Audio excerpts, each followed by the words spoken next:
since then If I don't remember it happening, it means it's my first time. That's fair.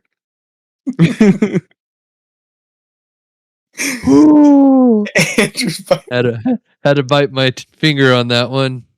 Wanted to throw out something. Hey, I remember my first time.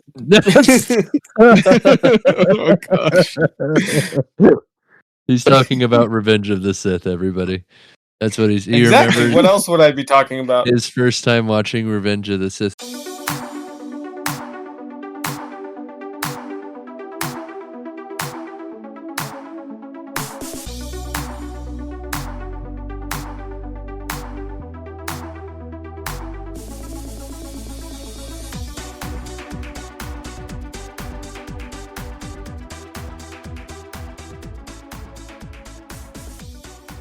Hello, and welcome to 3 Nerds Deep. My name is Adam, and as always, I am joined by Andrew and Andy. Say hello, nerds. Hello, nerds. You know, what if one time I just don't want to? Or are you my chosen dictator of saying hello to the nerds? Well, I mean, it is generally polite to say hello. Yeah. And a welcome. As we welcome you to our newest pod of 3 Nerds Deep, the second one of 2026. Today we are finally, I don't know why it's taken us so long, but we are finally talking Star Wars. And specifically today we are talking about the ranking, or we are ranking the Star Wars movies from worst to best. Yes. And before that, does anybody have any shout outs? Nope. I actually don't have any today. I've been too busy with other things to be able to do other stuff like that. I think here's the closest one. We watched Hook a little bit today, and that movie still holds up. I wanted to watch that movie earlier this week, but not all my kids were available, and I was like, it's a kid movie. A good kid movie. Like when they're all available. Maybe tomorrow. I had a sad thought. My kids are not going to get to grow up with Robin Williams. Sure they can. You just showed them all the Robin Williams movies. Not the same. And then when they're adults, you show them his stand-up.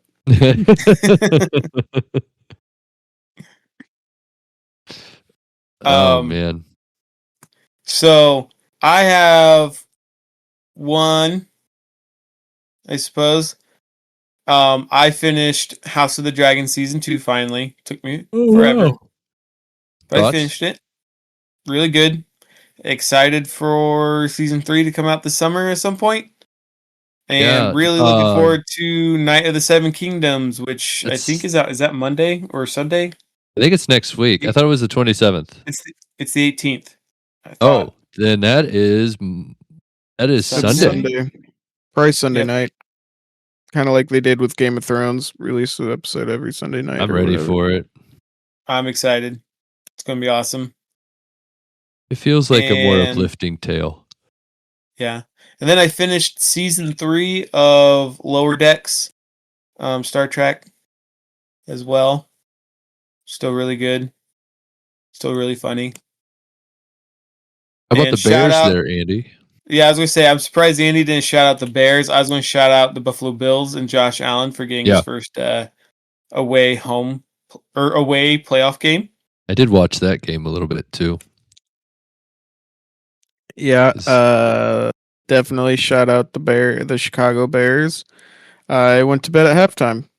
Oh, how sad!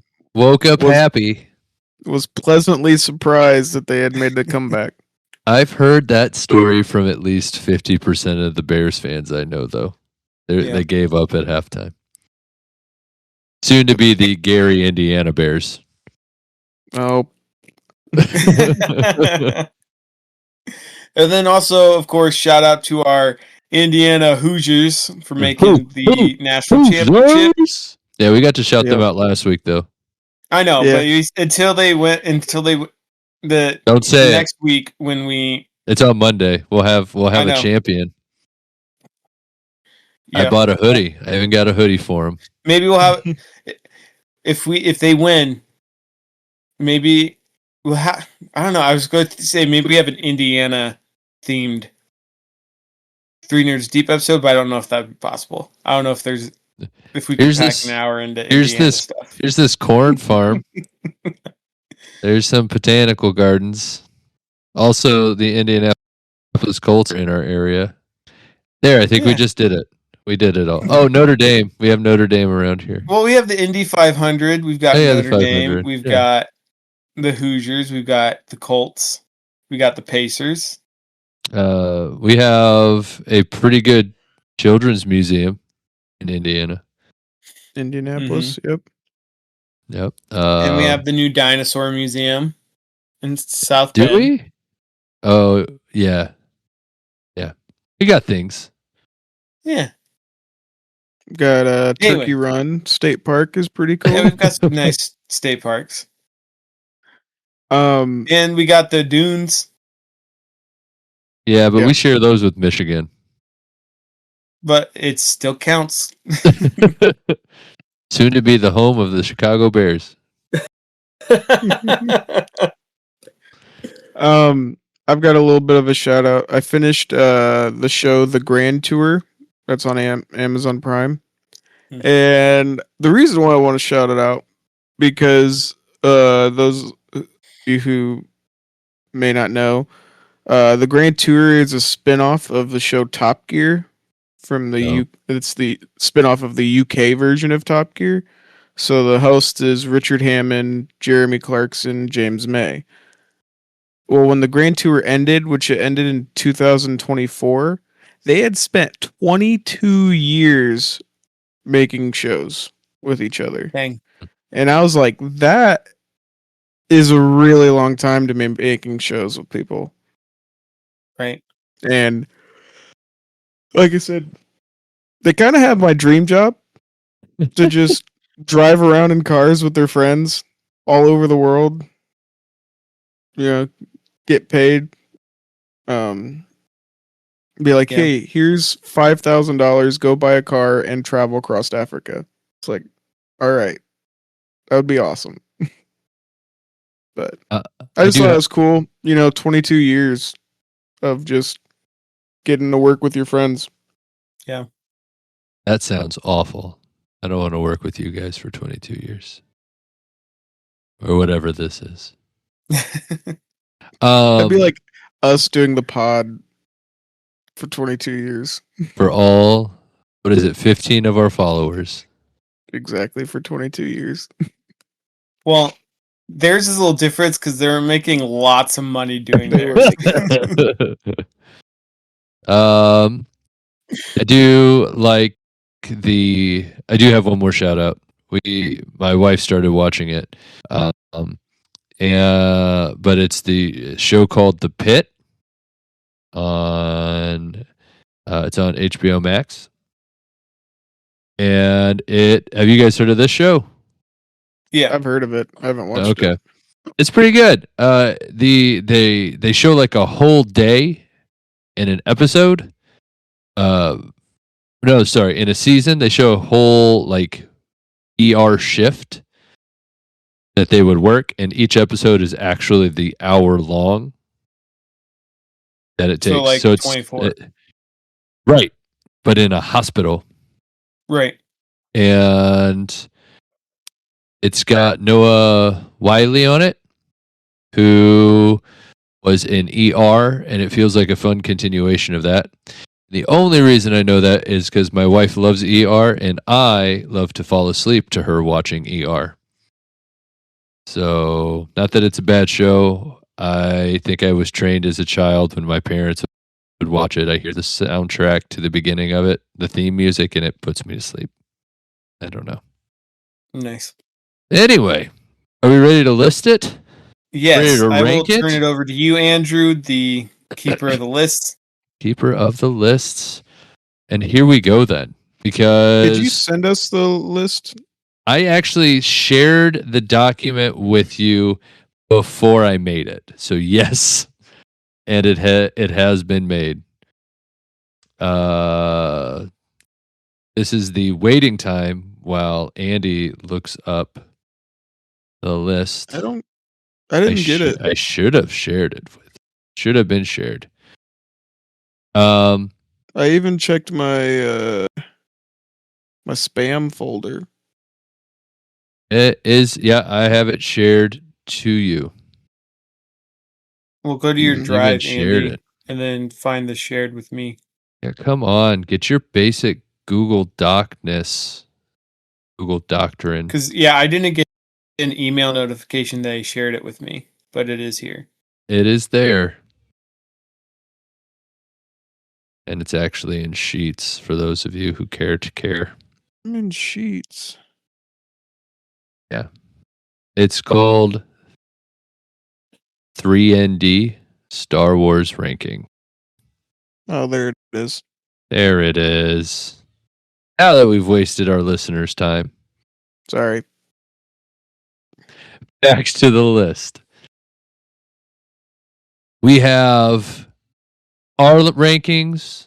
We also have individual rankings, what we've all ranked. We did not do it this way where I did not ask for ratings because just like when we did the Avengers ranking, we knew exactly which movies we were doing. So there's no tiebreakers. It is just what we have. The guest lists, if you will, other popular lists out there is Rotten Tomatoes, which is a constant. It's what we all look at when judging whether a movie is going to be good or not until we actually watch it. And I found an IMDb list that has stuff there. Now, as I was putting this list together, I want to put a warning out to everybody, including you, Adam, and you, Andy. I do believe this list is not about which movie is the best. There's not a whole lot of disagreement between us here at 3ND within the top 5. What we are going to dispute is which ones are the worst. And I do say... Well, I am disappointed in Andy already, but... Why? No, we'll get there. I do say, unlike the Avengers, what is it? Infinity Saga, where we said there were no real bad movies on that list. That is not necessarily the case here. There are definitely some not good movies on the list. Really, there's only... We love them. We will love them. Except maybe Adam. Adam might not love them. Movies. But we will love them because they bring in lore. And we know the Star Wars fandom can be, in fact, toxic. And we don't want to fuel the fire of the toxicity of the Star Wars fandom. However, these are just our opinions. And if you turned on any one of these movies, there's still a good chance we would sit and watch it. Except maybe one movie for Adam, who absolutely loathes. There's like 3 movies that I would definitely not watch. There's 3 movies that when I watch the Star Wars movies with my kids, they asked me about them, and I said nope. Wonderful. All right. So I'm going to actually give this a vote because, or I'm going to take this to you guys. Usually we go from the top down to the bottom. No, sorry, the other way around. Where we start with the worst and go to the best. I'm not too sure that's the way we should go about this list. I'm feeling we need to go the other way around. What do you gents think about? Should we break custom to go with the drama factor of what we put near the bottom of our lists? Or should we stay true to what we think and we can end the pod talking happy? That's what I'm asking. What should we do? Should we start with the worst? Or should we start with the best? Because most people agree on what the best is. Except for you. How could What do you? you mean? Oh, hey, so- we haven't gotten there. I'm so Spoilers. confused what you're upset about. I'm not really that upset about. I don't understand Oh, what I'm I'm Adam's not upset upset. about. I'm mainly That was- joking. That was a gut reaction right there. There's some passion here in the Star Wars community. Yeah, let's start. At 3 Nerds top. Deep. Start at the We'll top. start top. All right. Yep, that sounds good. All right. Audience, buckle in because this is our list and it is from best to worst. Because, of course, it should be. There's less disagreement about what's the best and there's more disagreement about what's the worst. So let's jump into it. At number 1, if all you came for this pod was to listen to what we think the best one is, well, here you go. You can end it early. In our humble opinion at 3 Nerds Deep, the best Star Wars movie is Empire Strikes Back. Episode 6. Nope. Wrong. 5. Miscalculated.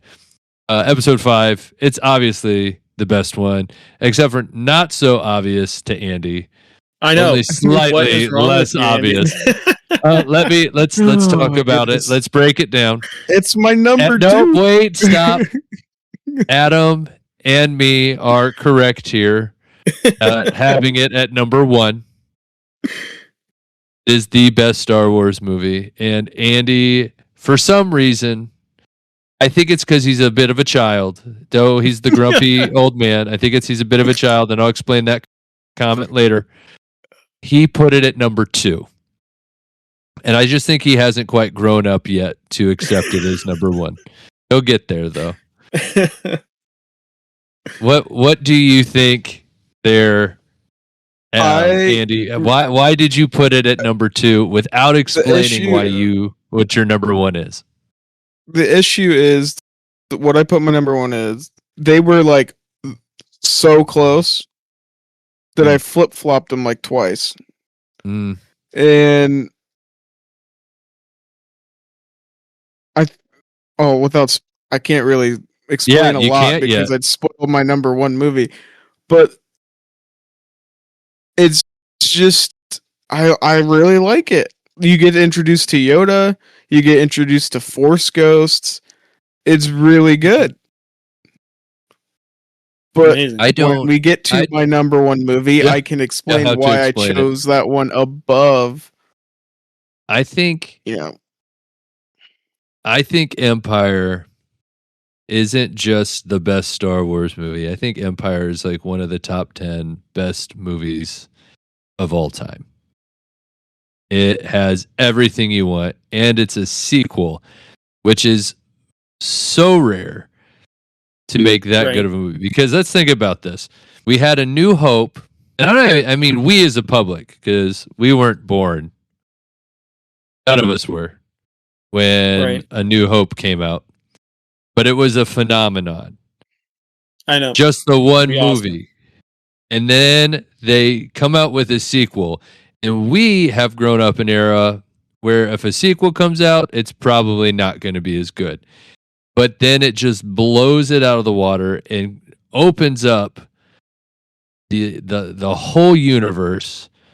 And then and on top of that, you get a deeper dive into the story, the independent story itself of the spoiler alert, if you haven't been around for however long, which would be my kids. Oh, I can't say it because the kids. I can't watch this one with my kids. They don't know yet. Of the you don't even know. Turnaround. They don't know of the turn of events that Anakin Skywalker and Darth Vader. Mm-hmm. Sorry, not that. Well, Darth Vader is Luke Skywalker's father. That big thing, the big first reveal, the reveal of the reveals. Like that was before it was theaters like and watching thing. that. Oh, that would have been awesome. You know, we'll just talk about Star Wars in general, and you talk about the first one being such a phenomenon. I love in that 70s show when they go to watch Star Wars. I feel like that was Eric the completely Yeah, that is the Yeah. perfect, like, encapsulate, like, just that's how they were. Like our Adam and I's mom, she went to go see A New Hope in the theater like 12 times. Yep. Maybe not 12, but it was a It lot. was, I think it was double digits, if I remember Like, correctly, from how she tells that's it. how big of a deal it was. And Yeah. you're right. For a sequel to be just as good, if not better, Oh, it's better. than It is better. yes. But in general, for a sequel in general to be better or, whatever, that's a big deal. And I would probably agree with you. And this is where it's going to sound weird. I agree with you, Andrew, that it's probably a top 10 movie in general. Mhm. Even though it's not my number one, cinematically, it's probably. I have personal preference, why it's not. Yeah. But like I said, I flip flop my number one and this one multiple times. So Yeah. I love this movie so much. And when during COVID, my wife and another buddy of mine's wife surprised us because we're both huge Star Wars fans and took us to the drive-in and they Oh, played so it. cool. And it was really awesome because obviously we're way too young to have seen it in theaters. But like, could you imagine seeing just the original trilogy in movie theaters?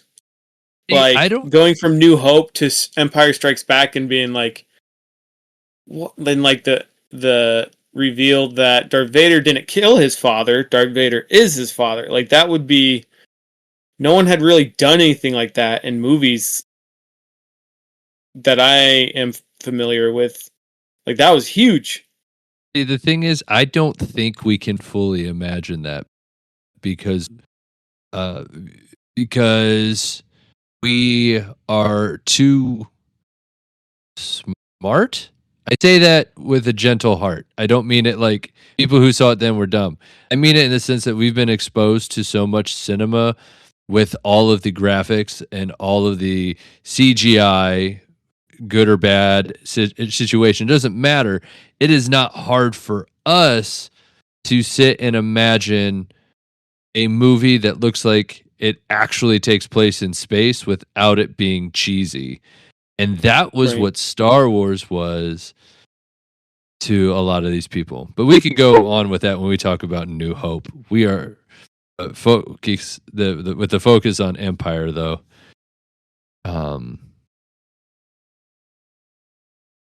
Yeah, just Yeah. that. But you've got the excellent point though of going to see Empire and seeing that reveal. Like you think Darth Vader's the big bad guy, and nope. Now he's not. Now we have a completely different problem on our hands. Because I Exactly. imagine everybody was watching that fight with Luke Skywalker and Darth Vader and be like, "Get him, Luke. Go get him." And then just to be absolutely annihilated. Right. And I love the fact that it builds such good, like, granted, they do end with, like, a little bit, the end scene, it's, like, a little bit hopeful, but, like, the Empire clearly wins in the second movie. Oh, Like, yeah. clearly. Han's frozen, Luke is gravely injured, the rebels are fleeing, like, they're in disarray, like, and it actually does a great job of showing the Imperial might, Mhm. Like New Hope, like we'll talk about later, I guess, but like they win, In and Empire. at several instances, like in New Hope, like the Empire maybe not looks incompetent, but the rebels get the upper hand. But like Empire, they clearly win, like hands down, they win. You see how competent they are, and it's great. Mhm. And yet it's a good point though, and yet they still have the ability to end the movie so you feel like there's still hope. Yeah, that it's it like they hasn't slam the ended. door. They're like, the Empire wins, and then they go, eek, and they crack it open. It's like, but there's still a little bit of hope. All right, so let's go ahead and move on because we've already slipped into it. Our number 2 oh, well, let's back up, as I always seem to do, is forget. I think IMDb ranking is a little crazy. It's a little wonky in my opinion. IMDb puts Empire at number 2, which I disagree with for an internet movie database. I really feel like they would understand that Empire is the best, but whatever.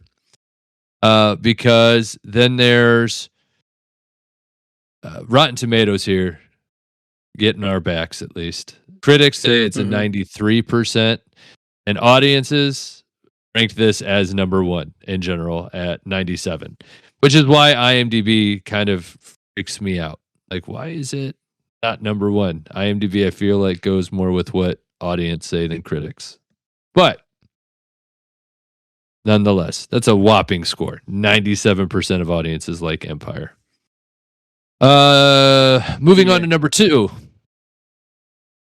Our number 2 list is the number 1 movie, Episode 4, A New Hope.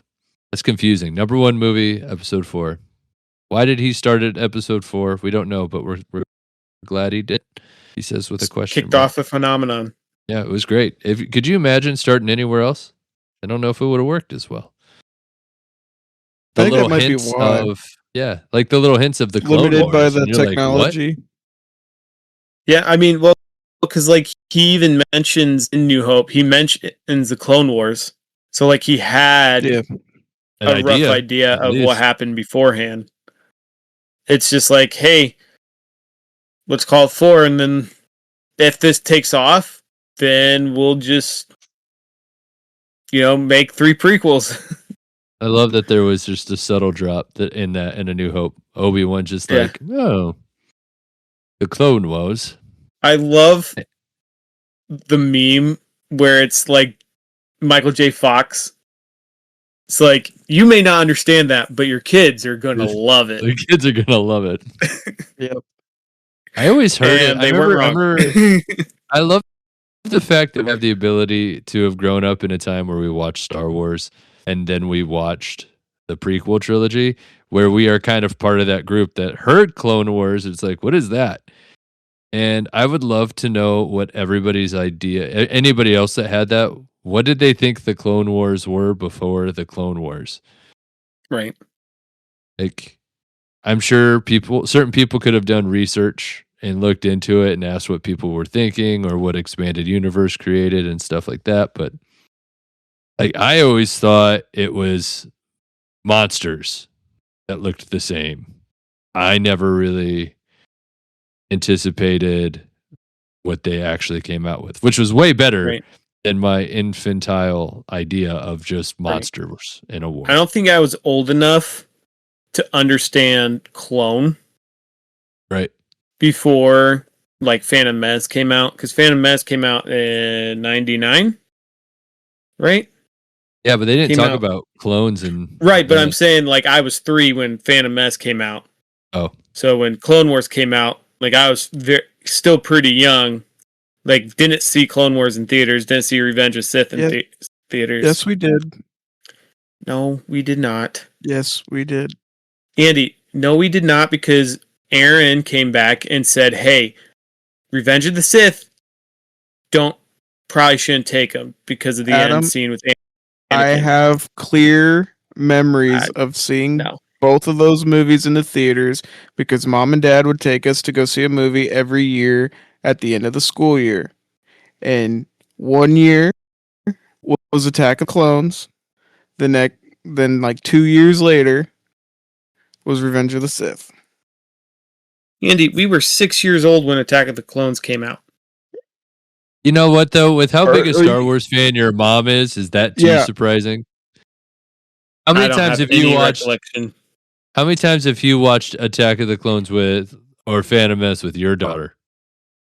Me? Yeah. 0. Is that because she's not paying attention, or you've actually not put it on? I've never put it on in front of her. She's literally 4.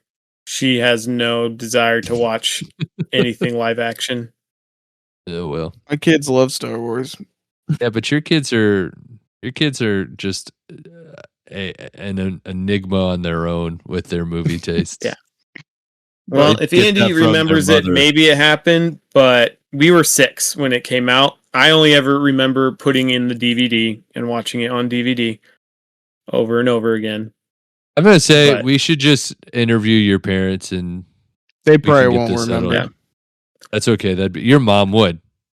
I don't know if she would. I believe. I don't know. Her memory's not so. Her memories. Their memories of events when we were kids can get a little foggy sometimes. I believe Lynn has a memory in there somewhere that she would know. I don't know. I just remember watching it at home a lot. Anyway, so I have this. This is a little discrepancy. I have this at number 2. I think this is the second best Star Wars movie. Andy has it at number 3. And Adam, I think you need to explain a little bit at why, or maybe you can't. Maybe you can't, not until we get there. This is your number 4. Yeah, Adam was giving me saying, explain yourself. Adam needs to explain himself, because for me, all 3 of the original trilogy, I can see arguments for being 1, 2, or 3. Like, they're kind of interchangeable to me. But yeah, it's like we already talked about. It kicked off the franchise. It was you know what? Something nobody had ever seen before. And then even after it came out, there was certain people who try to copy it, like with the original Dune movie. They were trying to compete with Star Wars. Oh, yeah. Anything that had to do with space was trying to copy. And I think I can understand. I think I can understand Adams a little bit, because we can look through. I don't agree with it, but I can understand it. Yeah, because New Hope is a 10 out of 10. Are you ranking these like your I'm just saying, kinda. It's like they're most of these I love Star Wars so much that it takes a lot for me to say a Star Wars movie is bad, which is why I only think that there are 2 pretty bad, relatively bad. Oh, did that other Star one Wars become movies. Okay? And one of them, I don't know. I just remember not enjoying it, and rewatching it, I still didn't enjoy it. But anyway, we'll get to that. But it's like a 10 out of 10. It's just there's the 2 I have above them are just, in my opinion, amazing. They're like, they're also 10s, but they are, to me, better. But all right. So with that, we're gonna go ahead and look at IMDb. IMDb has A New Hope as number 1. I don't think it's a bad place to be. If Empire's not number 1, I think A New Hope should be number 1. But I just disagree. That being said, it's got another good set of Rotten Tomato scores. Critics get it at 94%, and audiences 96%. There's no real fight in it. Like, it's just another really good movie. Yeah, I agree. It's like I said, it's a 10 out of 10. It's just, and it's amazing what it started. Yep. Like we have this whole list to thank for A New Hope, and it's only on our number. It's only number 2. We have an obsession of mine for the last 20 years, thanks to this movie. Half my bookshelves are filled with. Oh, yeah, you're 20 Star Wars years. stuff, it's a little longer for me, but a little more in depth. 20 for you, plus, probably. Whatever it is. It just depends. Depends on when I actually became obsessed. Like I said, we were watching those movies when we were Very little. Yeah. I was a kid. I was Yeah, I mean, I definitely remember some I'm of my pretty earliest memories sure watching Star Wars. I was still Like, in pull-ups watching that movie. Oh, I'm Was- sure. yeah. I'm sure we were too. My parents used to have Uh, the VHS box set thing Yeah. with the silver outline thing on it. I don't know if we had the For sure silver. we I wore think we those had out. the black. I think we had Because just just the so you regular know, black one. audience, if you're young enough, you used to be able to wear out your VHS tapes. Yeah. They would just stop working because you looked at them too much. And you had to rewind them. I like how crazy. you're thinking how old you are right now. I love it. It's my favorite. Well, just to think, I mean, like we've gone through two different things. We went from Yeah. VHS to DVDs, now Blu-ray, and now Yeah. most people I mean, don't even DVDs are own. Just Yeah, stream it. DVDs are still a thing. Like, it's just Yeah, they like still. DVD happened when we were like 9 or 10. I is think when they first DVDs started at this point have outlasted VHSs. I think so too. I think so. Like, you think Blu-rays would have taken over? DVDs are still out there. Well, that's the thing is Blu-rays aren't that much better. Like, they're better, They're a but lot there's better. sometimes where it's like, do I want to spend $10 extra on a Blu-ray or buy a DVD? I did. You know what sold Well, I me on mean, the Blu-ray over the DVD? I do. The Lord of the Rings extended editions on DVD versus the Blu-ray. Right. Like, No, oh, I do. I buy Blu-rays. I'm just saying, like, there's a point where it's like some people, it just doesn't matter to them as much, so they're like, I'm going to go with the cheaper option. well, now I haven't really bought a movie that wasn't digital, or See, I just stream if it. I find a movie I love that I don't own on Blu-ray, I will buy it if I have the money. I did way too much of that with DVDs in my early 20s. Yeah, now you Way have too a much. crap ton of DVDs. I do. I still have My them, wife, but we've they got a just take bunch of up like, we've got a bunch of What? DVD Yeah, and you Blu-rays in a closet somewhere, right, and exactly. and my wife's like, "Hey, can we get rid of these so we can clear some space?" I was like, "No," and it's almost like my doomsday prep. Like, if the internet ever goes out, gotta have something to watch. Like, Well, I mean, that's true. Like, when All your power goes out or your internet goes out because of storms or whatever, maintenance, like, Gentlemen, Flip in a this is Blu-ray. the worst tangent that we've ever gone on a pod. Let's go back to it. Number 3, and these are 2 movies. This is our only tie at number 3, which I think it is a excellent point for it to be close to the top that we have our only tie. And I like this tie. It is a tie between The Return of the Jedi and Rogue One. And I like Which- this tie a lot. if Andrew and I's viewpoints on these movies are very similar, Andy's the one that makes this a tie. Andy's the one Andy's that makes vote. it a tie. Yeah, these Otherwise- would not be that close. No, otherwise, but I don't hate it. Looking at it, Yeah. I'm like, no, I like this. I like where they're placed. I just don't know how I you can have put it. any I- movie above any of the original trilogy movies. Because this is the closest Because one. it's better. It's closest. It's okay, so let's catch our audience up. Adam has Return of the Jedi, which I kind of think is weird. Like, even me and Adam are closer, but this is still weird to me. Has Return of the Jedi at number 5. You have it at 4. I know. It's not But- that much. This means there's another movie. Okay, and once again, it makes sense when I know you, Adam. But he has it at number 5, and Rogue One at number 2. Which I don't hate Rogue One at number 2 either, but I don't think it's.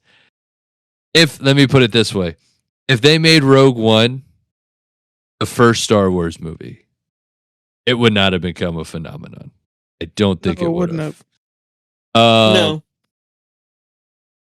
Rogue One doesn't work without the other three movies. Yeah, to give us how close it is, though. Still, I have Rogue One at number 3, and Return of the Jedi at number 4, where Andy had like a trouble like switching Empire with A New Hope. This is where I was with Return of the Jedi and Rogue One, and it actually kind of broke my heart thinking about switching them to how I did, because Return of the Jedi as a kid used to be like my favorite movie. I used to love it a lot. It was number 1 when I was a kid. Definitely number 1. Because it had Ewoks. It had Ewoks, and you kind of don't why like it's the my Ewoks number as well. 1.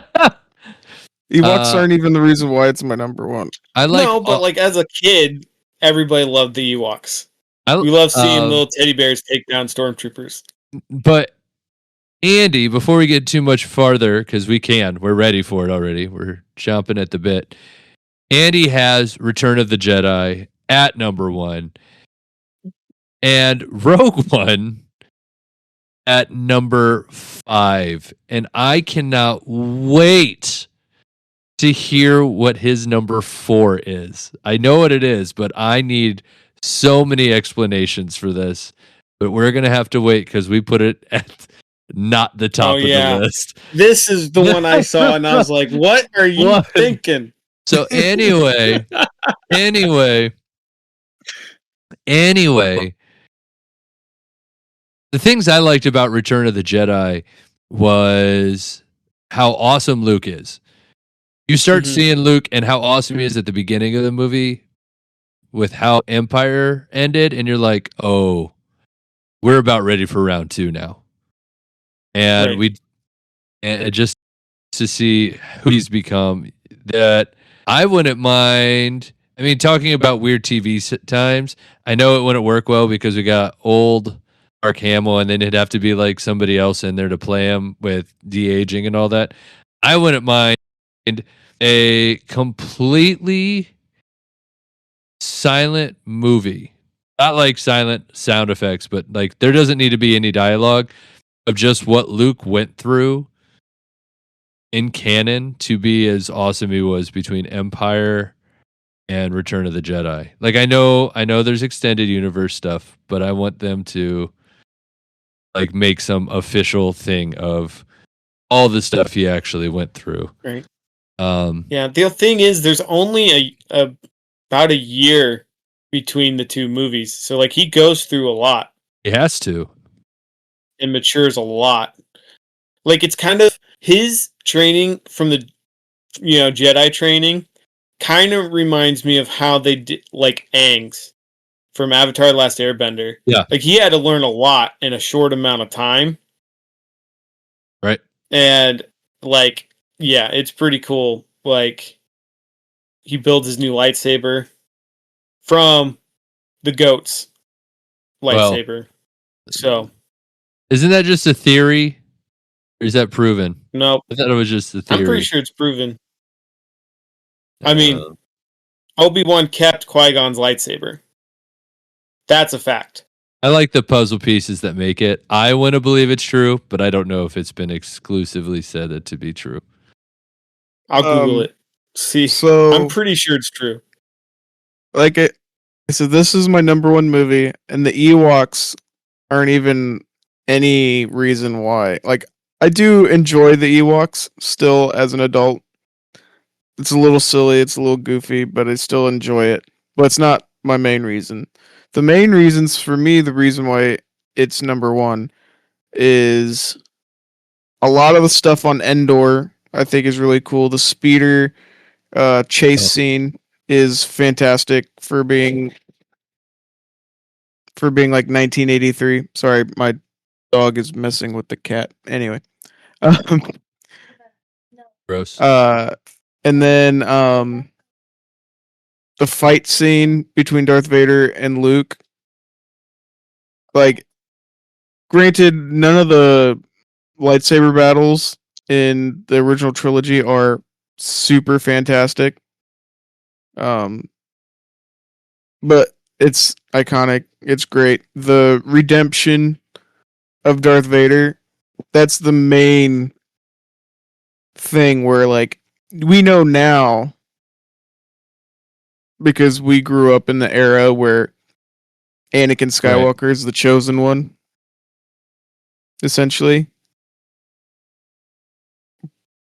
And when you put it all together, it's like it was kind of the fulfillment of the chosen one. But then there's also the argument that Luke is the chosen one. But anyway. Oh, I disagree with that argument. Yeah, I've heard it. I'm not saying I agree with it. Right. But like I said, it's just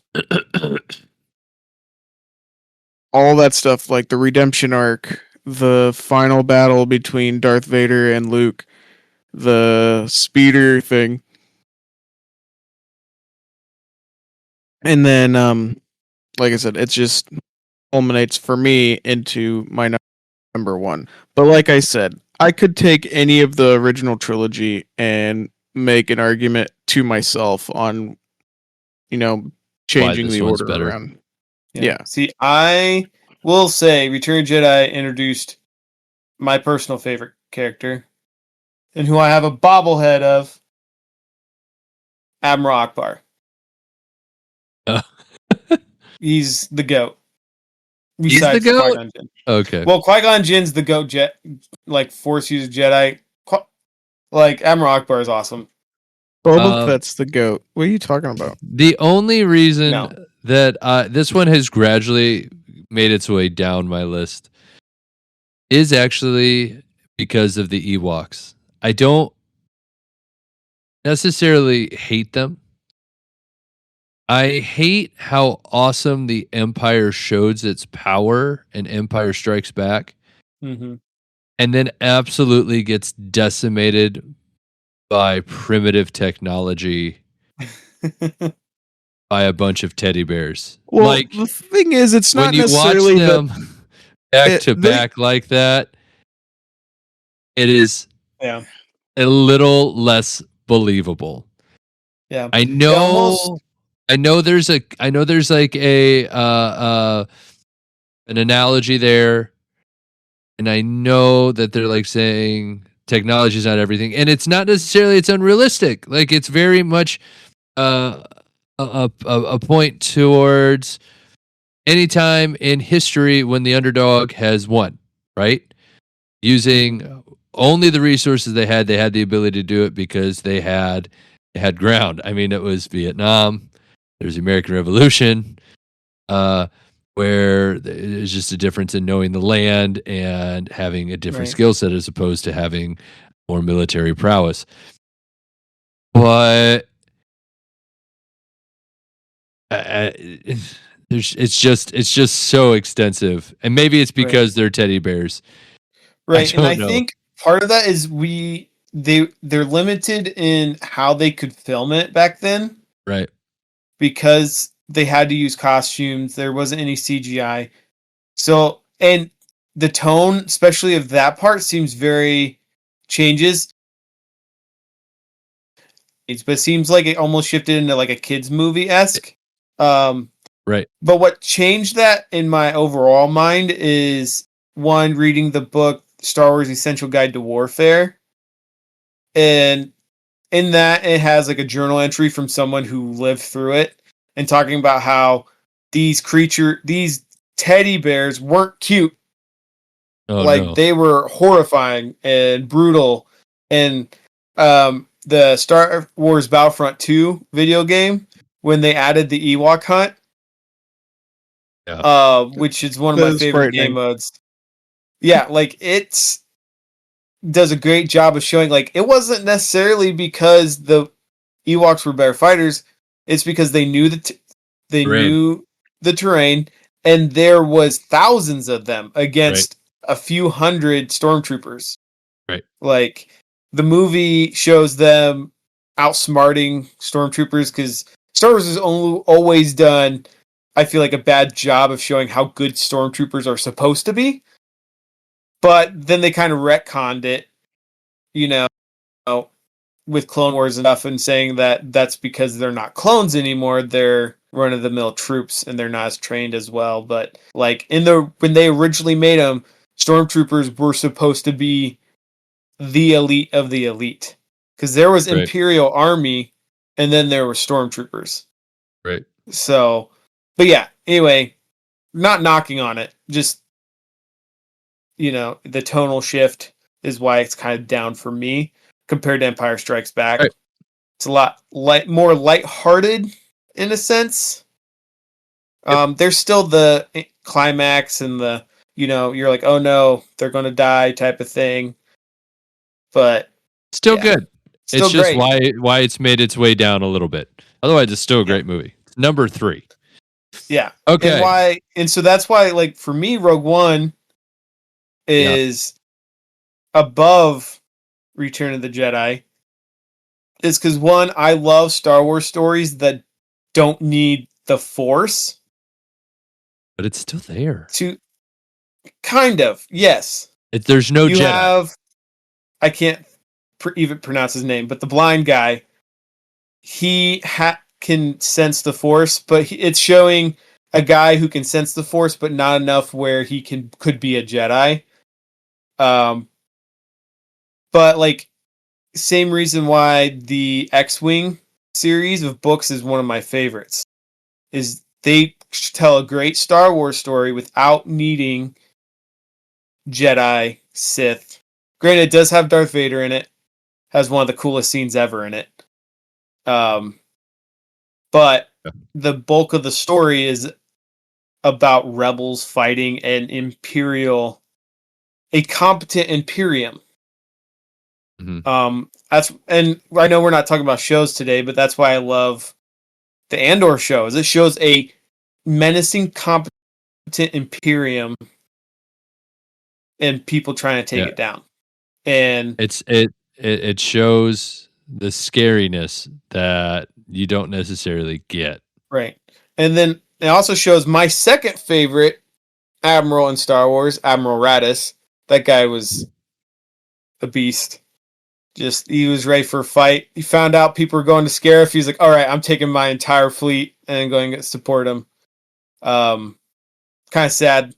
He doesn't make it. They don't show it on screen, but he dies. Darth Vader boards his ship and kills him.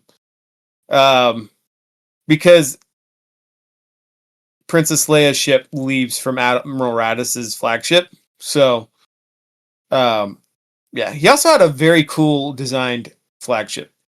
But the story was good. I like how they explained why there was such a glaring weakness in the first Death Star. You know, like Ted Mosby and How I Met Your Mother's like, that could have been a contractor error. Like, you know, no one would design that. And it's like, well, it was intentionally put there by someone who was forced to work on it. It was like some good retcon type of stuff that happened in Rogue One. It was the movie we needed at the time in a weird campy version of Star Wars we had become accustomed to.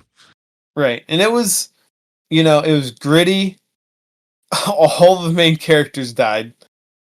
Like, spoiler alert, I guess, for a pretty old movie at this point, but like, everyone dies. Like, and there was actually a final cut where Jyn and Andor make it off planet. But I kind of like the fact that they had them die.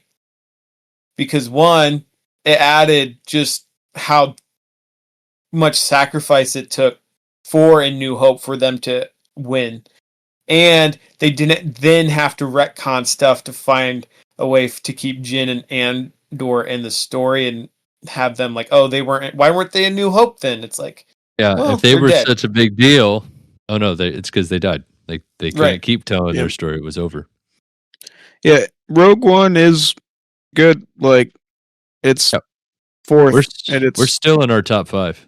Yeah, and it's K2 is also one of my favorite good characters. Yeah. They just nailed, like, it was so funny. And for those of you who haven't watched Andor season 2, when they introduce K2, and that is also amazing. Like it's I haven't pretty great. watched any of Andor. You should. At all? Any of them? Any of it. Oh, Dude. that's a shame. You should. Yeah. Also, if you watch, I love what. So after I finished season 2 of Andor, I immediately watched Rogue One, and it made Rogue One even better. Yeah. So maybe it might change change your stance, Andy, if you watch all of it, and then I'm gonna tell you right now, it doesn't matter. I'm not putting any Star Wars movie above any of the original trilogy. Yeah. That's Yeah, a but you hard got line one for me. really ridiculous one that's real close. Anyway, we're gonna move on. So for Return of the Jedi, IMDb has this at 4. Andy, just saying, and Rogue One at number 3. Rotten Tomatoes. I understand why they would do that. Rotten Tomatoes. I'm just saying, me personally can't do that. Rotten Tomatoes is splitting the difference as they put Return of the Jedi. Critics put Return of the Jedi at 83%. Audience, though, 94%. So lots of people feel the same conviction as Andy does as well. However, critics rate Rogue One at 84, so 1% more, but audiences at 87. And believe it or not, that is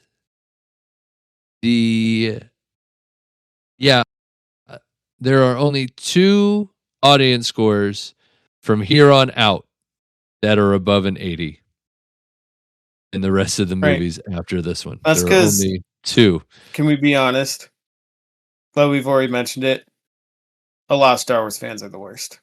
Yeah, that's true. A lot of Star Wars fans are the worst. And the ones that are going to post online and do all that stuff tend to. This is the fanboy is the top. All right. Let's work our way on to what is the next one, which I mean, I really like our ranking. It mimics my list a whole lot, which is weird. Oh my gosh. Oh, it does. My list is pretty accurate to 3ND. I don't know if I made this on my own and I've swung it that way, but I don't know. Number 5 is Revenge of the Sith. The first in our prequel trilogy to make the list at number 5, and I think it's the right choice. It is definitely the strongest of the prequel trilogy. Right. I think it's the right choice. Me and Adam went and got to watch it in theaters, which was funny because apparently that was Adam's first time seeing it, and I remember seeing it in theaters. There's a little bit of our age difference. Not roll your eyes, Andy. I have zero recollection. Even if I saw it in theaters, I was like 8. Anyway, I have no memory of it. Do not roll your eyes at me. I will come through this TV and punch you in the face. He has since then if I don't remember it happening, it means it's my first time. That's fair.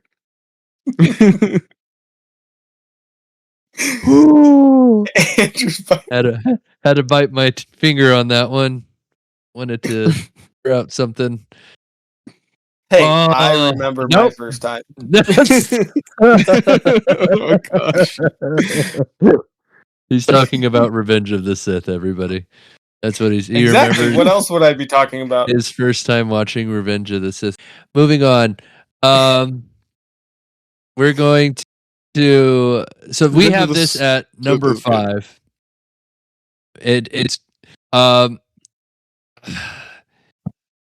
the writing on it still sucks. The dialogue, anyway. The dialogue still sucks. Yep. But we are not here for Revenge of the Sith for the dialogue. Unless it's coming out of Obi-Wan's mouth or Samuel L. Jackson's mouth.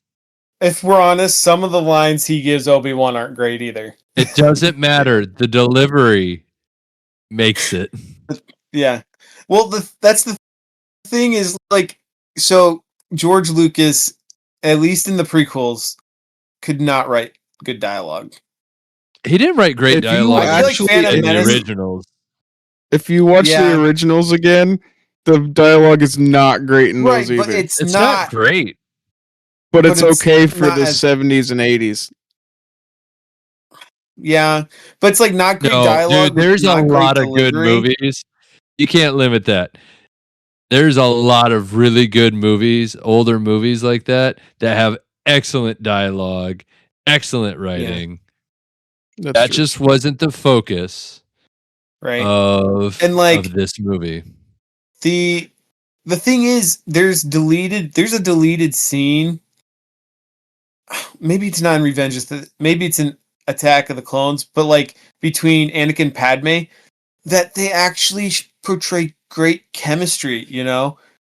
But it got cut, and then you get the scene where he's like, "I don't like sand." That's an Attack of the Like- Clones, Adam. Yeah, I know. But like we're just talking about the dialogue, and like in the dialogue in Revenge of the Sith, it's always the dialogue's always bad when it's supposed to be like an intimate talk. Okay, and we Like, talked when about this.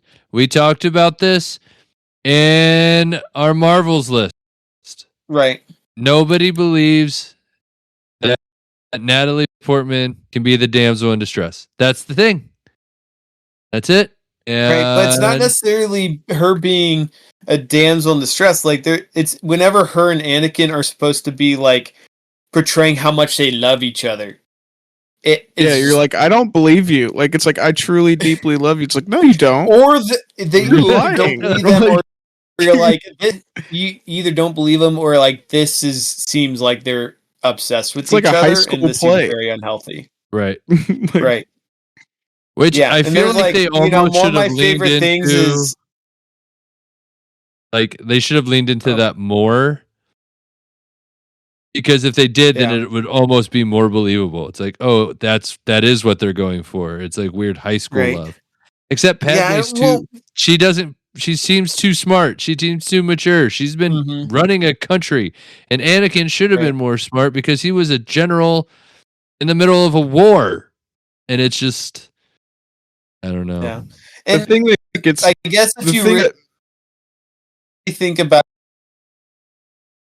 I was just going to say, if you really think about it, technically Anakin's only in his very early 20s. So like he's a dumb kid. And he's But also he's obsessed with this girl. But he's a And he general. probably shouldn't have been obsessed. Shouldn't have been a general. He It's became a general as a almost- kid. It's just, you know. it's almost like there's a issue when you cut yourself off from everything that has to do with love and affection. We're and not all that talking stuff, about and the then all of a sudden- philosophy of the Jedi, Andy. That's not this. I'm just saying. But no, There's the a reason thing- why Luke Skywalker said attachments were okay. That's because he met Mara Jade and was like, "I'm not being celibate." Anyway, we've talked about the bad of Revenge of the Sith, the good of Revenge of the Sith, the duels. There are Yes. like 3 duels in this movie, 4 duels maybe, that are, like, make this movie a must-watch. You've got duel between The- Obi-Wan and General Grievous. You've got the duel between Mace Windu and Darth Sidious. Mm. You've got the duel between Yoda and Darth Sidious, and then you've got Obi-Wan there's so much. versus Anakin at the end of the movie. Hold on, wait. You also have Obi-Wan and Anakin versus Count Dooku, which just turns into Anakin versus Count Dooku at the Yeah. beginning of the movie. Yeah, that one is good, but it's not. In my It's opinion, it's good not on For the the level of the other beginning of ones. the movie. No, but it's That's good for true. the beginning of the movie. And then you also guess let's it's even good- talk about the star fighting. You get to see how much. You get to see how much Anakin has gotten better since the Yeah. last time fought Dooku. But yeah, like I think that's why, even though like we could talk about the dialogue, I will always love the prequels because the lightsaber battles. Like I said earlier, the original trilogy lightsaber battles were kind of meh. Yeah. But then in the You've seen people prequels, update them in the YouTube videos. yeah. But the prequels, the lightsaber battles are just, they're epic. And they're not even the best lightsaber battles in Star Wars. Like, Yeah. and I get they're limited because it's live action, but like Clone Wars, the animated TV show, talk about some awesome lightsaber duels and lightsaber battles. But anyway, you're limited when it's live action. But still, like the scene with Anakin and Obi-Wan, that duel is probably one of the best like sword fight scenes in movie history. It's also, I think, the longest, one of, if not the longest. Yeah. Like it's. I was trying to think of another sword fighting could have been duel shorter, that but could they had to compete with speed it it, up. and I'm struggling to find one. I don't think there is one. I don't think you could put any other sword fighting duel at the duel of the between Obi-Wan. Like and there's some Anakin. good ones. Like we just watched The Princess Bride, and like the duel between I was thinking that, but it's not anywhere. And yeah, it's great, but it's because it didn't have the drama of it. And then I was also thinking maybe Zorro, like the duel in Zorro at the end with the guy who killed his brother is pretty good, but it's again, it's still not up there. Like there's none that matches the drama of what was going on at the time. To it. Yeah. Because like if that sword fight was like at the beginning of the movie, I don't think it would have been as good. But because it was at the end after all this stuff was revealed about what Anakin did and how betrayed Obi-Wan felt and all that stuff, it just added to the emotion and the drama. You just of the whole want thing. it, and you're sitting there and you're watching it, and you are both saying, "I want it to just stop. I want them to stop fighting." Mm-hmm. And you also are like, "No, keep going." Yeah, because despite the writing, Andrew can attest to this. When we saw it in theaters, I was literally the whole time, during the movie, like, "No, Anakin, don't do it." Don't do it. I've seen the movie so often. I'm still like, "What are you doing? This is so dumb." And then watching that, I'm just like, the way that they are able to portray through fighting more so than they could have at any point in the movie expressed that what they're like feeling through that duel. Like the motion of that duel is phenomenal. Because like if they tried to do that in dialogue, probably wouldn't have gone so good. No. But they were able to portray it through that duel so well. And like at the end, when Obi-Wan's, yelling at Anakin about being the chosen one, like again, compliments to Ewan McGregor, but you just feel his pain and his sorrow. Like, and the thing is, even though he couldn't write romantic dialogue, the dialogue, at least in Revenge of the Sith and stuff, between Anakin and Obi-Wan was great. Like, they had great chemistry, in my opinion. Like, Ian McGregor and Hayden Christensen. I think they had great chemistry. I still don't think the dialogue was written well. Maybe the dialogue wasn't great, but there was good chemistry between them. So you're like, oh yeah, there's a good camaraderie between these two guys. And all of a sudden, at the end, it's like, no, you guys are friends. What's going on? Like, you were brothers. You were my brother. I loved you. I think Revenge of the Sith is actually even escalated after watching Clone Wars. Right. So if you haven't watched Clone Wars, if you are a strict movie Star Wars and you're like, Revenge of the Sith isn't that good, they're really talking it up. You know what? You might be right. I'm not going to argue with you. But I defy you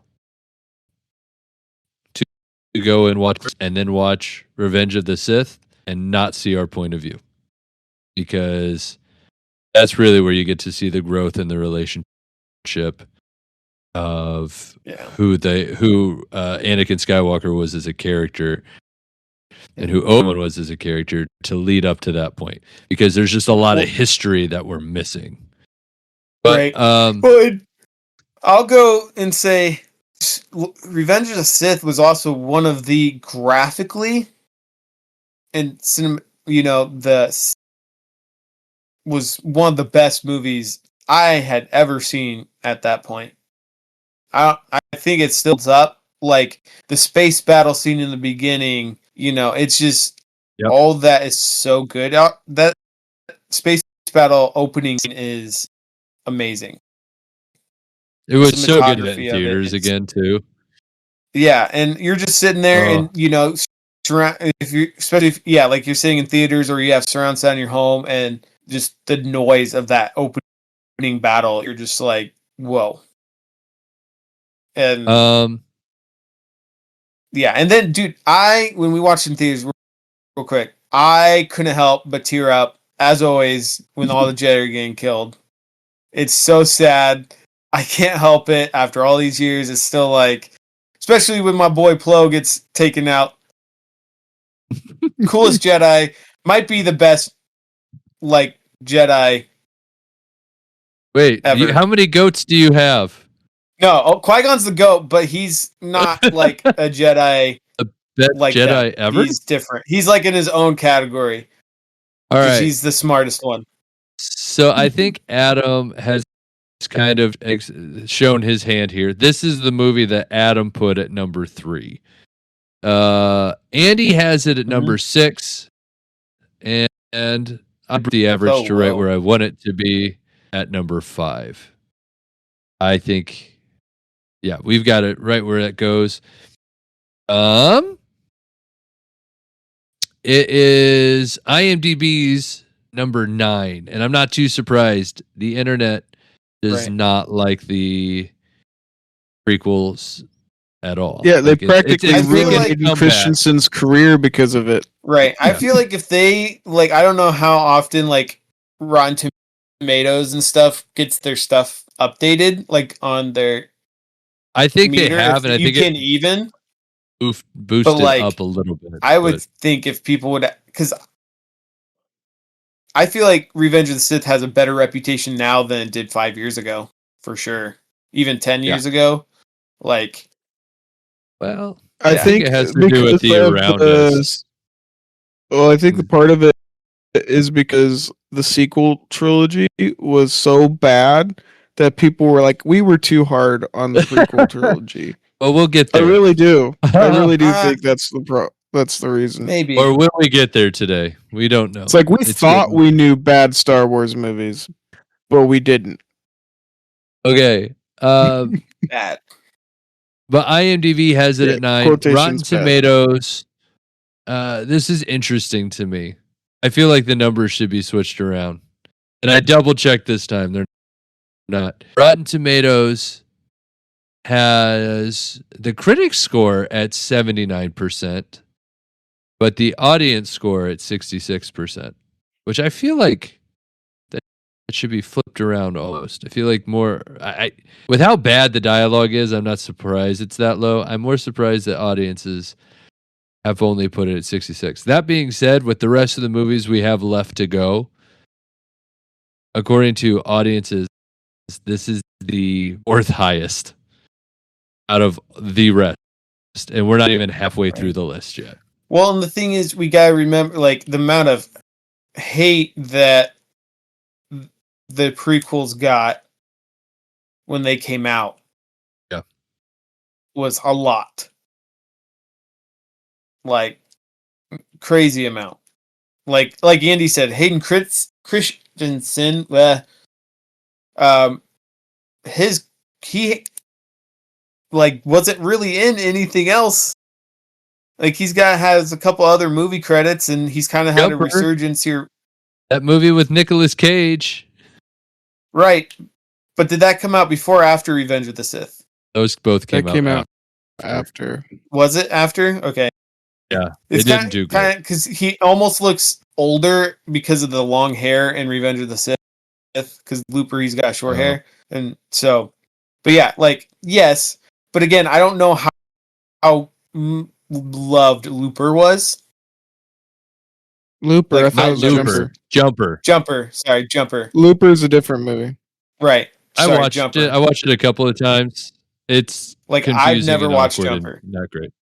Exactly. So like, and like I've seen him in a couple other things. Like, there's a movie he's in where he plays ex-Crusader knight, and it's good. Outcast. You can tell it's like a With Nicolas Outcast. Cage. Yeah, it's like a B movie, but it's a good B movie. Nicolas Cage is Nicolas Cage in it, which is always entertaining. Not good, but entertaining. You know. But yeah, so it just gets a lot of hate, and got a lot of hate. Okay. Then. So we are nearing a question of, do we go on, or is this going to be a two-parter? Because we are about our halfway point. I would say, because we're on what? 1, 2, We just 3, did 4, 5. We just did 6. One more would be our halfway I thought we just point. did 5. Oh yeah, we did 5. So let's we do just- one more to be halfway. I love it. All right. And our one more that we're going to do. That's what This I is vote. going to be controversial. Here is what I say to anybody out there that's listening. I think this is going to be controversial. I did not expect this to get this high up. We're all pretty close on this one. I know, but I didn't expect it to get this high up. I think if we added three more Star Wars nerds to the mix, this drops down. Maybe. I'm glad where it is. But I know I like a where lot it of is. people who like it. Yeah. Anyway, is The Phantom Menace, Episode 1. This is arguably the one I have seen way more of than any of the other ones. Dare I say, I was a Star Wars fan at a very young age. I became a Star Wars nerd as a result of this movie. I don't think I would be here talking with you guys this much about Star Wars, or have had any conversations with Star Wars as much as I have, if this movie did not exist. This movie came out, I was in 5th grade. I watched it in theater. This is the only movie I watched in theaters more than once at that time. I went and I saw this movie like 5, 6, or 7 times. I don't remember, but I remember bragging about it to a lot of people because I thought it was so good. Like, you need to go and see this movie. Yep. And when you watch this movie as a kid, without knowing all the influences of the world and the things that they tell you about how bad it is later on, I'm sorry. I liked Jar Jar Binks as a kid. Is he a problem? Yes. Yes, he's a problem. Yes. Did I love him as a kid? Absolutely. Without Jar Jar Binks, would I have liked that movie as much? I don't know if I can say honestly I would have. But I loved this movie. It took me a long time as a Star Wars fan to be okay with that, because there's a lot of good things in this movie that we wouldn't have got without. We wouldn't have gotten Darth Maul, arguably the best villain, or maybe the only anti-hero, anti-villain. I don't know what you want to call him. The guy who writes that line. He doesn't do good things. He does some not bad things. He's a villain. He's a villain. Nonetheless, it doesn't change the point. Villain. He doesn't, but he rides that really interesting line, and he is also the most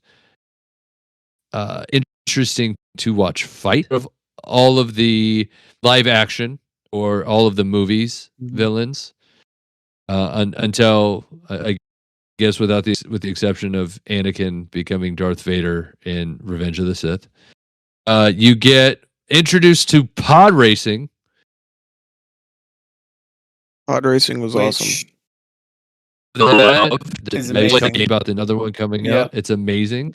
And of course, as Adam has said, the GOAT of Qui-Gon Jinn, who really brings in a whole new realm. Without Phantom Menace, sure, if we got rid of Phantom Menace, we lose Jar Jar Binks. Sure we do. But then we also lose all the other good Double-ended things that Phantom Menace lightsabers. brings to the table. Double-ended lightsaber. Sabers. Yeah. It's so I think- good. And I hate that people don't like it. It's got better dialogue, I think, than any of the other probably prequel has the trilogies. best dialogue, and yeah, it definitely I think has the best dialogue in the prequel trilogies.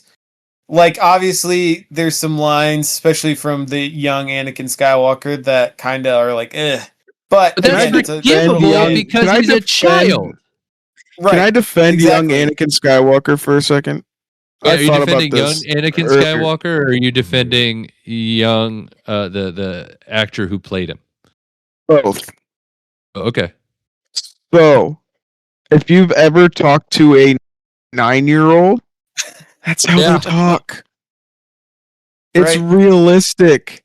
But we're Right. all used to these 9-year-olds talking fluently in movies and TV shows. He talked Yeah. like a 9-year-old. Oh, I have a question for this, pretty girl. Are you an angel? Are you an angel? Yeah, that's what a 9-year-old would say. I It's mean, and a honestly, 9-year-old what say. 9-year-old who saw Natalie Portman would not be like, "Are you an angel?" Come on. Or Listen, fall in can- love with Can her. I tell you something? We all did. I was around the same age. I was around the same age as young Anakin Skywalker when he was 9 years old when I watched this movie, right? I was a little older. And I was like, man, that's a good line. I'm gonna use that someday. That's how Exactly. realistic it is. I was like, that's all it takes. Man, this guy's got something going. Are you an Yeah, angel? and then I've heard people I making fun might of the have used line that where he's line on like, somebody. where she's like, "How you doing, Annie?" And he goes, "I'm cold" or whatever. Of course he's cold. What do you cold. want him to say? You want him to say, cold. "No, I'm good." No, Oh, of course this he's cold. is- It's like, And I'm sorry. It fixes a lot of it not fixes. The dialogue is unfixable in Attack of the Clones and Revenge of the Sith, but it makes you comprehend it a little better. It makes the pill a little easier to swallow because it's like from that young point of view, it seems like he's got a shot. right. He might not have at that point in time. From the girl's point of view, it's like he doesn't have a shot at all. She's like, no, he's a kid. This is not going to work. I'm not only 14, I'm a queen. It's not going to work. But it makes it work. I don't know what kind of signal she was shooting at him that he received, but it worked. And to this day, that's the real miracle of Star No. Wars. Is that how you Uh, got your wife? No, I started much earlier with my wife. Right. But did you immediately go to your wife and be like an angel? No. I'll have Fun to fact. ask her sometime if My you ever wife use that came line on- and you just don't remember. My it. wife came on to me at our early ages. she of call you an 6 and angel? 5 years old. Did she see No, Star Wars in the? No, she didn't. No, she didn't. She was much more direct at 6 years old. But I don't know if I'm allowed to share that story over the podcast. So we're gonna keep on moving. Yep. So no, but also, we were talking about duels and Revenge of the Sith. Duels in this and the This- soundtrack. We haven't acknowledged the soundtrack enough. I'm sorry. Go Yeah. ahead. So the duel at the end of this one with Darth Maul Mhm. is like probably the second best duel in the entire franchise. And fun fact, if you didn't know, but they actually, when Obi-Wan and Darth Maul are going at it at the very end, they had to slow that down because they were going too fast.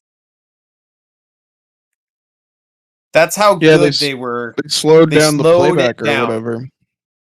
Well, they did Like- that. Didn't they do that in Revenge of the Sith? I don't know, I'm pretty but sure I know that's where they it did it during the Duel of the Fates one with Obi-Wan and Oh no, you're telling. Yeah, nope, you're right. You're right with Ray Park. they They slowed Ewan it down, McGregor. and it's still crazy fast. I'm pretty sure they had to ask Hayden Christensen to slow down when they were filming Ahsoka. Too. Oh yeah, I think they did that During too. his duel Yeah. with Ahsoka. Yeah, Anyway. But yeah. Can we just acknowledge Hayden Christensen? I know we're talking about Phantom Menace. He is fantastic at lightsaber combat. well, him and Ewan McGregor. Yeah. It That's has just- to be. But I They're saw a fantastic. video of while they were filming it, and the sword instructor or whatever, he essentially called Hayden Christensen a prodigy. And then if you ever watch that Outcast movie with him and Nicolas Cage, he's fantastic in that Yeah, with the sword fighting also. he was born to play a role with a lightsaber or a sword. Yep. Just put a sword's But- hand. I think I That's don't why Jumper know. did too well. I don't think he actually ever had a sword in his hand. No. This is going to sound kind of silly, but I think part of the reason why I like Phantom Menace so much is because of all the merch that was out there for it. Like up True. until They have a like a very few good years merch ago, line. my parents still had the little kid Phantom Menace plate and the little kid Phantom Menace cup that we Yep. got, like we had a whole bunch of that stuff growing up, and But maybe that's partly why, because I- oh hey, I'm gonna use this Phantom Menace cup. I'm gonna use a Phantom Menace plate. Like It was all the advertising too. Do you guys remember the? They did this, I think, for every movie. The pop cans or soda cans. Mm-mm. The pep. They had Again, character. it was I know. 1999. I don't remember. I any of that. remember, and other people do as well. And I know people who actually have the full collection of. It was like Mountain Dew, Pepsi, and Dr Pepper.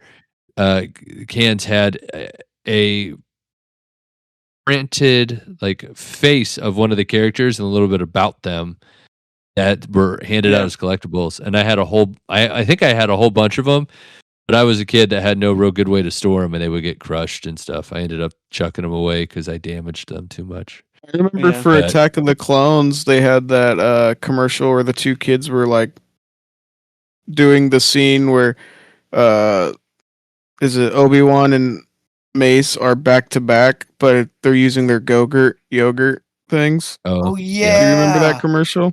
I do remember that. Okay, Um, they I did some will pretty say- great advertising for that stuff back in the day. I will say I loved Back to Phantom Menace. And Phantom Menace. I Phantom loved this movie as a kid. Listen, Dr. Woman. The Naboo fighter was pretty cool. Oh yeah. Still one of the coolest looking ships. I will say I love this movie as a kid, but as an adult, I love it even more. And I think mainly the more I learned about the lore, more I learned about Qui-Gon and how Yeah. he viewed the Force, and how I think Qui-Gon had it right based on the corruption that not necessarily the corruption, but the stagnation of the Jedi Order. It's like Qui-Gon was right for sure. I think 100%. But also, like, the more I learned about the movie itself, like the music, the Duel of Fates. As a kid, I just thought that's a cool name for a song, right? But when I got older and I realized Duel of Fates is actually like Qui-Gon and Darth Maul are fighting over the fate of Anakin. What's going to happen with Anakin? If Qui-Gon wins, I don't think Anakin goes to the dark side. Me either.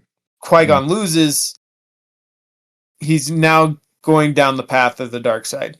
Not that Obi-Wan inherently like did something necessarily wrong, But Anakin needed a father figure. That's where Qui-Gon would come in. Obi-Wan was more of a brother, like an older brother. Right. And they could have still had a relationship too. Exactly. So that's where, and Obi-Wan only trained Anakin out of obligation to Obi-Wan, or to Qui-Gon.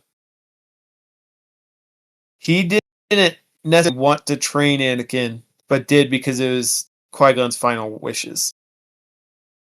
So, like, finding that out and, like, that made the scene, and when that music starts playing, so much more intense to me. Because it's like, they're determining the future of a young boy. The chosen of the galaxy. Yeah. And, you know, as I go older, like, that's one of the reasons why that duel is one of my favorites.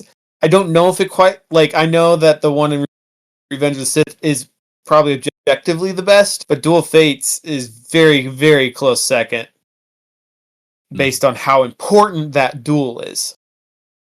I think it's great. And it's just a good duel. So, yeah. All right, so this is almost these next three are almost we are almost in perfect perfect sync. We're in perfect synchronicity. I think that's the word. There you go. Yeah. I don't know if that's the word. But we're going to go with it. We are synergizing there you go. with these. So Adam and me both have this at number 6. Andy has it at number 7. And the only reason he has this at number 7 and we are not equal to, you're going to have to find out a different time, because I guess we're done for today. We have a part 2. Yep, we will have a part 2 next week. So make sure you check that out. Give us a like. Yeah. We also have before you get in your spiel, let me finish with Phantom Menace real quick. Oh, okay.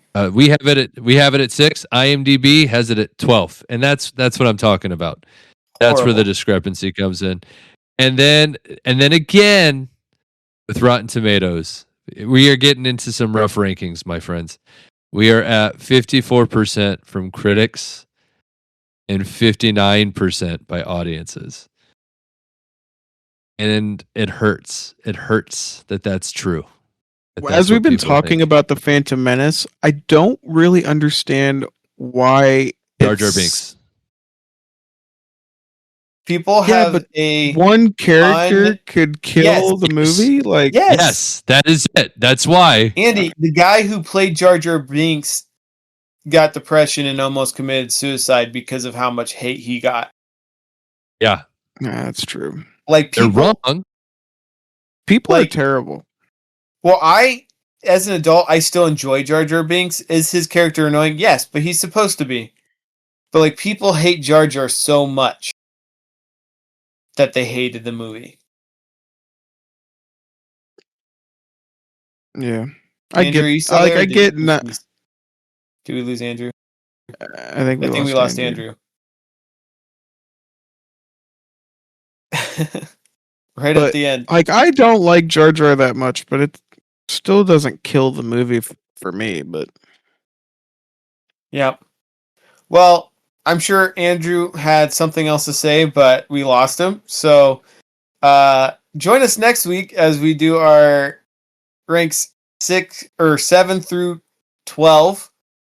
And let us know in the comments what your favorite Star Wars movie is, and if you agree, know why Andy's wrong. As always, that's always fun. But anyway, we will catch you next time, and we're out. We're deep. You got it. You got it. I was like, where'd you go? Yeah, Andrew, you froze as you were like doing this. I was like, My computer What happened? died. My computer died. I just plugged it in, started it right back up. But